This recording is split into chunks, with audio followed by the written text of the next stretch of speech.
1971 बांग्लादेश मुक्ति संग्राम की 50वीं वर्षगांठ के उपलक्ष्य में प्रधानमंत्री नरेंद्र मोदी ने 16 दिसंबर 2020 को युद्ध नायकों को श्रद्धांजलि अर्पित करते हुए नई दिल्ली में स्वर्णिम विजय मशाल जलाई थी। जलाई गई 4 मशालों को देश के चारों दिशाओं में भेजा गया था, जिसका उद्देश्य आबादी के बीच हमारे सैनिकों के शौर्य और अदम्य भावना के बारे में जागरूकता फैलाना था। पूर्वी भारत की ओर ले जाने वाली मशालों में से एक 3 मार्च 2021 को रांची मिलिट्री स्टेशन पहुंची। झारखंड युद्ध स्मारक पर मशाल का स्वागत कॉकरेल डिवीजन के वरिष्ठ सैन्य अधिकारियों, दिग्गजों और एनसीसी कैडेट्स की उपस्थिति में काफी उत्साह के साथ किया गया। राजभवन में माननीय राज्यपाल द्रौपदी मुर्मू ने लांस नायक अल्बर्ट एक्का के विंसेंट एक्का पुत्र को सम्मानित किया। कार्यक्रम के दौरान राज्यपाल ने कहा कि मातृभूमि के लिए अल्बर्ट एक्का के सर्वोच्च बलिदान ने भगवान बिरसा मुंडा द्वारा निर्धारित शौर्य और बलिदान की परंपरा को सही ठहराया है।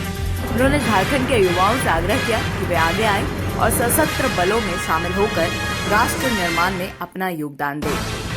6 मार्च तक नियोजित स्मारक कार्यक्रमों में 4 मार्च को मोराबादी ग्राउंड में विभिन्न सैन्य हथियारों और उपकरणों के प्रदर्शन के साथ एक सांस्कृतिक कार्यक्रम का आयोजन किया जा रहा है और 1971 युद्ध में भारतीय सेना के पराक्रम को रेखांकित करते हुए एक फोटो दर्शनी के साथ एक सैन्य बैंड शो का आयोजन किया जाएगा, जिसके बाद 6 मार्च को इसे पानागढ़ के लिए रवाना किया जाएगा।